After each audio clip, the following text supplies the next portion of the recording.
Welcome to Get Moving TV. I'm Dr. Chris Landon, and I serve as your host. Across over in Malibu, they have something called Dreamland, and there's essentially a TED Talk every Monday. So I was very excited to be there. They have a nice buffet of breakfast, and I was walking. I had a seat picked out, and my daughter's boyfriend was going to meet me there. At which point I'd forgotten that there was the 9-inch elevated days, and I ended up flying my food everywhere. And everybody in the room are old rock and rollers, and they go, "Oh, yes, old man, this is what happens at our age." And a very kind woman said, "Oh," and helped me up and helped me to a seat, and just really was very engaging for me. And as with everybody there, there's a story, and that's how I got to meet Dr. Hannah. So tell us a little bit about yourself that you started to tell me, and it just went on and on and on and on. So are you an educator? I am. I'm an educator. I'm a professor of Spanish at Citrus College. I've been there for 27 years. And I have taught language classes, literature classes, humanities. I teach a great humanities course that is the history of Spain from the beginning to today. And of course, Spain is where I'm from.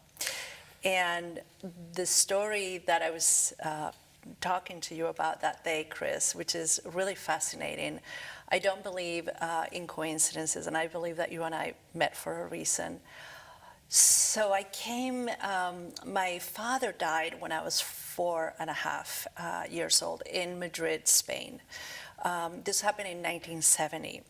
And this was the era of the Franco dictatorship, the post-Spanish Civil War. And this was a time when people didn't talk. And so there was very little that I knew about my father.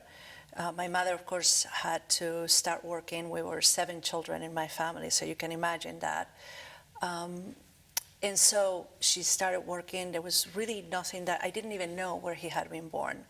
There was almost an invisible wall that she had created where it was so painful for her to talk about my dad because she was madly in love with him that there weren't any conversations. Well, then when I was 16, my mother married an American diplomat, and we all moved to this country. Well, of course, I'm still really Spanish. I go back all the time. And I always yearn to learn more about my father and about his family and so on and so forth.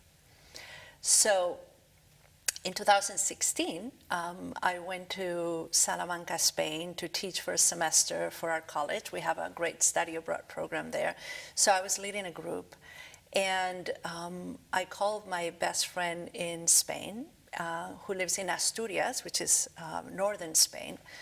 And I told her, I said, "Maria, I heard my great-grandfather's brother had a statue in this town, Villaviciosa, where supposedly he had started the Red Cross and so on and so forth. Is that near where you live?" And she said, "Yeah, it's 20 minutes. Why don't you come here and we can go look for the statue?" And so we went to the town, and we were going around. We weren't exactly sure what we were looking for, but we were asking everybody there. And of course, imagine a Spanish village. Everybody's very traditional, and everybody was asking, "Why do you want to know?" I said, "Well, my great-grandfather had a brother that," and of course, everybody was very, very careful about what they were going to tell me. Well, we found this statue. And the statue was a big block of cement with his name and saying what he did. And then there was a bust on top, and it had cobwebs on the side. And almost instinctively, I climbed onto this statue and cleaned it up. And things started happening after that. A lot of coincidences. Some of them were very small. Like we would get into a parking lot. We're looking for parking. Everything was full. And the second we would get in, the perfect car moved out so that we could park there. Silly things like that, and others were more important. And Maria, my friend, started joking around saying, "That's a Tito." Tito is a nickname for uncle in Spain. That because you cleaned him up, now he's taking care of you. The truth of the matter is that there was not only that, but also the fact that that was the first time in my life that I had seen my father's grave in Madrid. I had visited it during that time. And also my brother's grave, who had died in a traffic accident when he was 18. So there were a series of coincidences that started happening around that time. And so that year, I decided that the following year, I was going to hike the Camino de Santiago. Many people don't know what the Camino de Santiago is. And it's basically a hike. I always tell people you should watch the movie The Way with Martin Sheen and Emilio Estevez, because it's a great way to get introduced to this concept. And this is a pilgrimage that has been in existence in Spain for over 1,000 years. Santiago de Compostela is supposedly where the remains of St. James the Apostle are buried. And so people would do pilgrimages from all over Europe, really, to pay homage to St. James for a lot of different reasons. And so there was a period of time around the time of the Spanish Civil War where it was kind of dying down, but then it all came back. And so people today hike that pilgrimage for a lot of different reasons. Some people do it for religious reasons, people do it to get in shape, some people do it for tourism. Well, I wanted to do it to get to know the land of my father's family. And so there's 6 different routes in Spain that you can do. I did what is called the primitive route. And so when I decided that I was going to do it, I still didn't know with whom I was going to do it or anything, but I was going to do it. I would say a day later, the Smithsonian called me and said, we have a group that wants to hike the Camino and we need an expert. Would you be willing to do it? And I said, of course. Now let's talk about the Smithsonian for a moment. So the Smithsonian has a section called Smithsonian Journeys, and they organize trips all over the world. And what they do is they send experts. So these are trips that are organized for people who really want to learn about the history or the art or the culture of the country that they're going to visit. And so they have experts, and I'm one of their experts for the Iberian Peninsula. So when my work schedule as a professor permits, I travel to Spain. And so I've been doing this with them for a number of years now. And so that year, in 2017, first I did the French route, which starts in the Pyrenees. It's 800 kilometers across northern Spain. So I did that with a group of 13 people, just giving presentations about the history of the Camino and so on and so forth. When I finished that, I was in Santiago. I took the bus up to Asturias, to Oviedo, to meet with my best friend. And this is where a lot of the coincidences really started. It was really interesting because, first of all, my phone was saying that it was going to be pouring rain. Imagine hiking 8 hours a day in pouring rain. And so when I arrived to Oviedo, I told Maria, I said, I'm going to do this. You don't have to do it with me, but I'm going to do it. She said, no, I'm doing it with you. I'm doing it with you. And so the first day of our hike, the sun came out.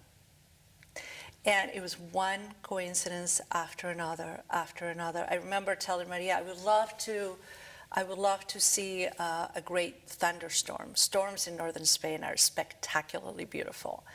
And so we arrived to this albergue. Albergues are hostels specifically designed for hikers of the Camino de Santiago. So you will sleep with 50 other people in the same room. You meet people from all over the world. It's very familiar, very casual. And so it just so happens that our bunk beds were right by the window, and we had the biggest thunderstorm you can imagine that night. I was just in heaven watching it. The following morning, we get out, and it was sunny again. And it was one after another, after another, after another, that way. When we arrived in Santiago, it was kind of interesting because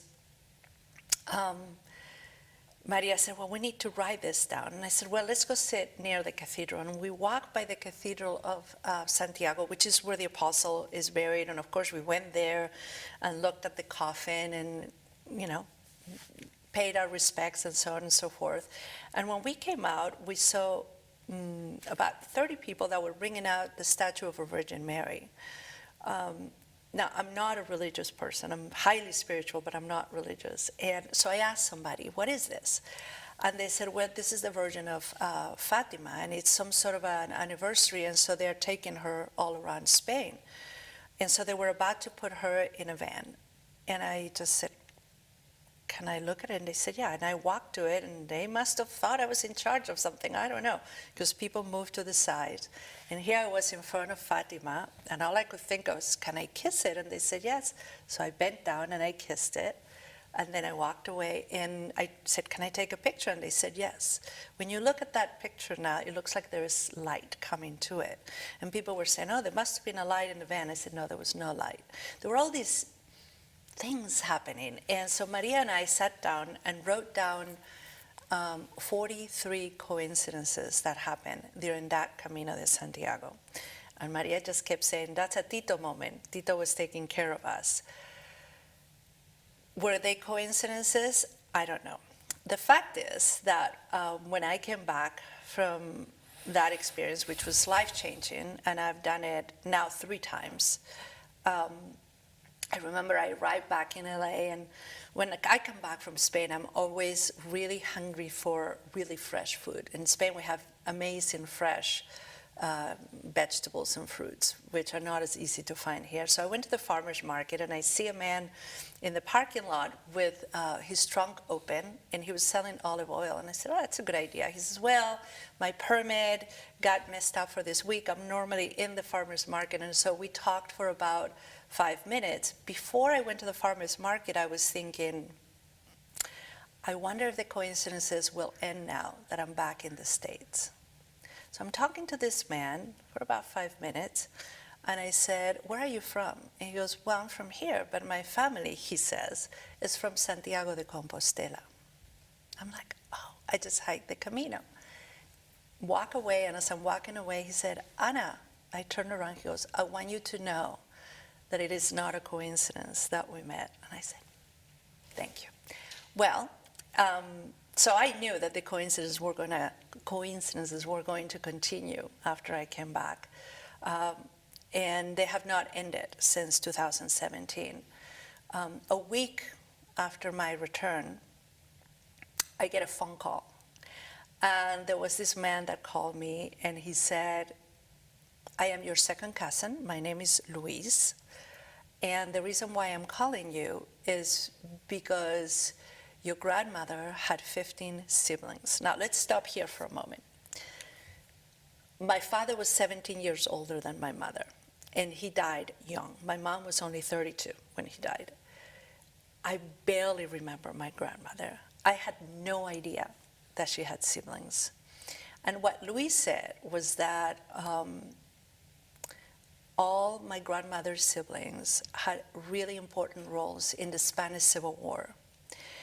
And that the reason he was calling me is because his grandfather, who was my grandmother's brother, had been a judge just before the Spanish Civil War in the liberal side.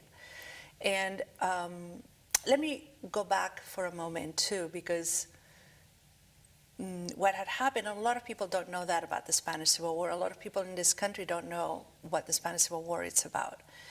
We had a population in Spain that was mostly illiterate. 85% of the population of Spain did not know how to read and write. There were a few landowners, people who were very, very rich. The church supported that. And so there was a big movement for equality that rose up. Syndicalism started to come up and so on and so forth. And so the liberals won the elections just before the Spanish Civil War. And of course, the fascists, the right wing, did not like that. And so they decided that rather than respecting an election, they would just invade the country. They thought that that invasion would only last, that war, if you would only last a couple of weeks. Well, it lasted 3 years, from 1936 until 1939. And unfortunately, they won. And as a result, the stories of the liberals and of the many heroes that fought to maintain equality and democracy was squashed. There's a great documentary, Chris, on Netflix called The Silence of Others. And it talks about what happened during the Spanish Civil War and what happened as a result of it. So I recommend that people watch it to truly understand what went on.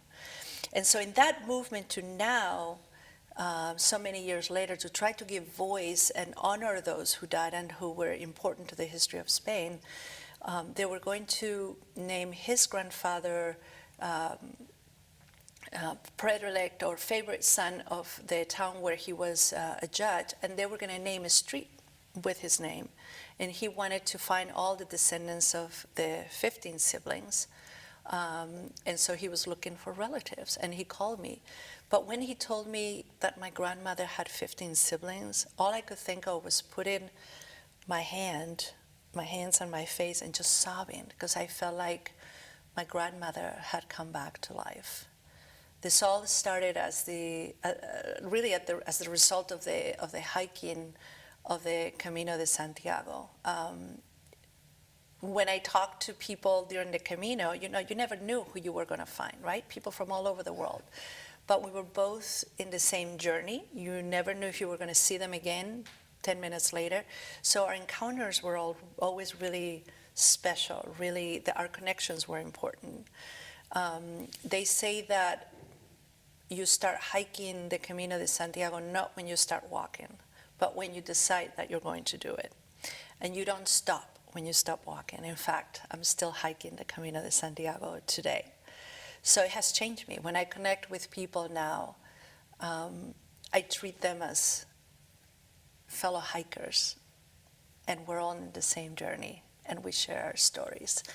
It's something that I try to bring to the classroom as well. So, well, that was quite the story, and quite supernatural, I guess, is the way I generally think about coincidences. It's just they are quite out of the ordinary. Well, as you got to know your family, what was their role in the Spanish Civil War?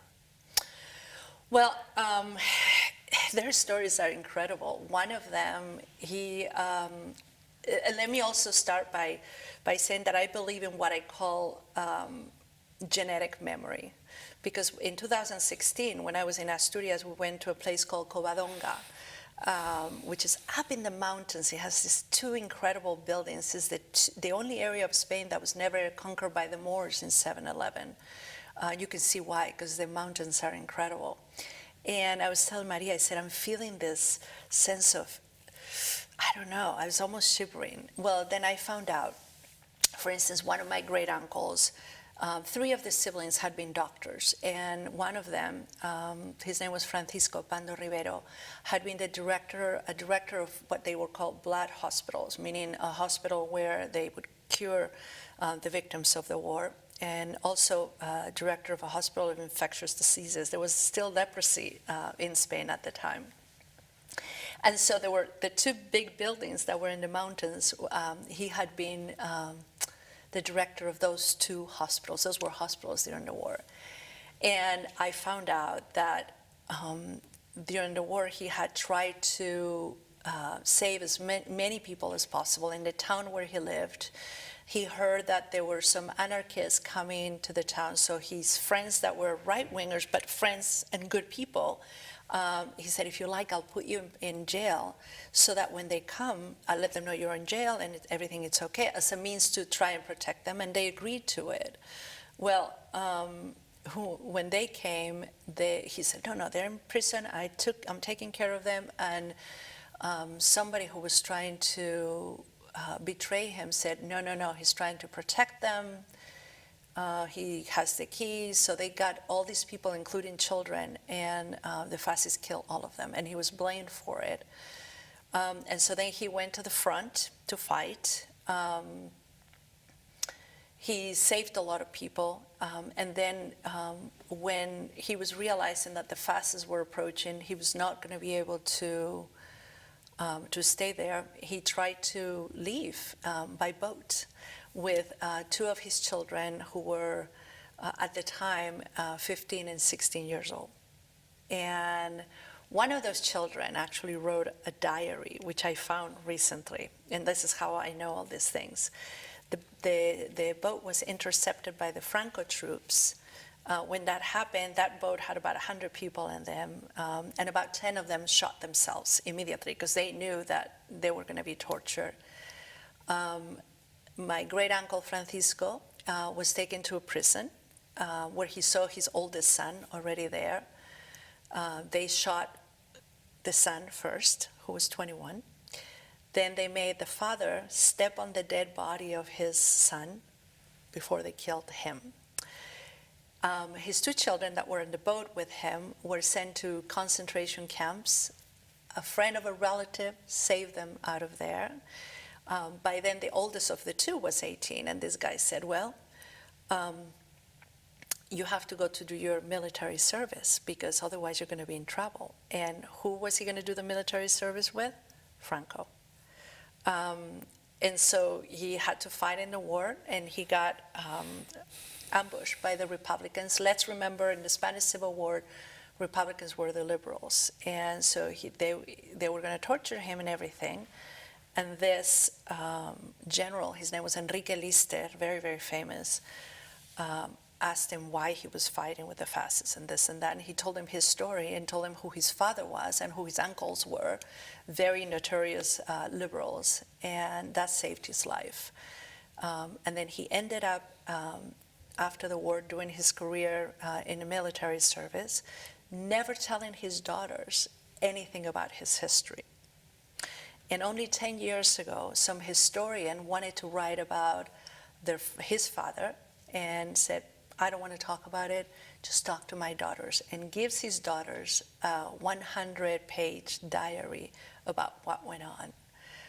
And now we have the whole story. That's just one of them, Chris, one out of 15. So there was another one, and I'll talk about him, another one of the siblings, Gonzalo Pando Rivero, and his story was so interesting that I decided to actually write a book about him. And we'll talk about this in some other episode.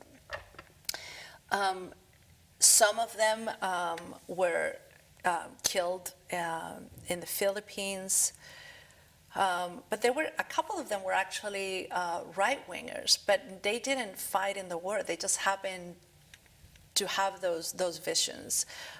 Francisco Pando Rivero, the one that I was telling you about just now, had actually run for elections with Victoria Kemp, who was one of the people that helped women get the right to vote in Spain. So we're very, very involved. When I wrote the history of the 15 siblings, this one is actually not published, but as you can see, there is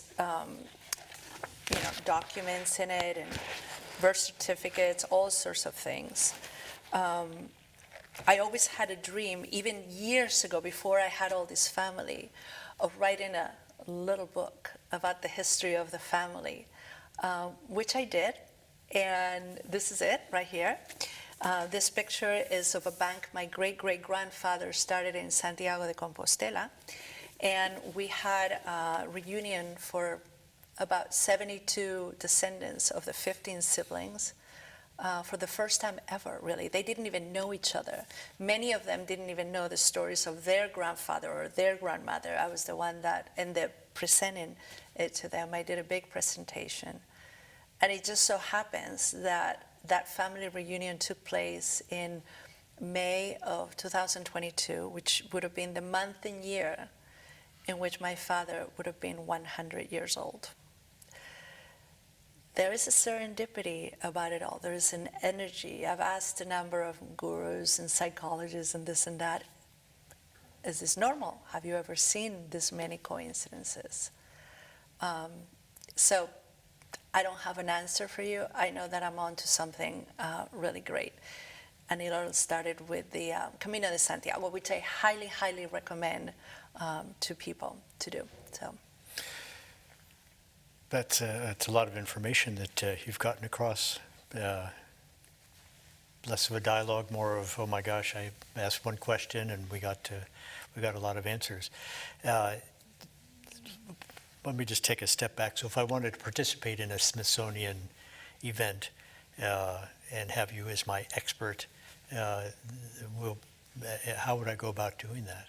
Well, Smithsonian has a great website. If you go to smithsonianjourneys.org, they organize wonderful trips, and just go to Spain, and you know, I am listed in some of their trips when I'm available to go to Spain and I'm not in the classroom. So. And then if I wanted to take an online class with you, is that Oh possible? yeah. So I started teaching a lot of online courses. I think that technology, a lot of people worry about AI and too many videos and things like that. I am actually using it to my advantage. And so I love filming. For instance, last year when I was in Spain, I teach a class of humanities, is the one that I was telling you about earlier, history of Spain from the beginning to today. So I travel all over the country, and I always film little, like Rick Steves, film little videos about Spain, and this is where we are, and this is what happens, so students feel really engaged. So you could just go to citruscollege.edu, look for my name in the schedule, Anna Afzali. And so I teach language classes of Spanish for non-natives. I have a wonderful program of language classes for native speakers. You would think native speakers speak Spanish well. Why do they need to take Spanish, right? They mix it with English a lot. Their grammar is usually pretty bad. I help them with literature and culture, so that's a wonderful program. And I absolutely love, love, love teaching the History of Spain course. So that's a great way to do it. Well, Anna, thank you so much for everything that you do, include especially that world art history, bringing it all together into a solution that incorporates all of them. So, Ventura, you need to go to Smithsonian, you need to go to Citrus College, and Anna, I fell for you at Dreamland there. It did involve a plate full of food, but anyway, Ventura, it's time for you to get moving.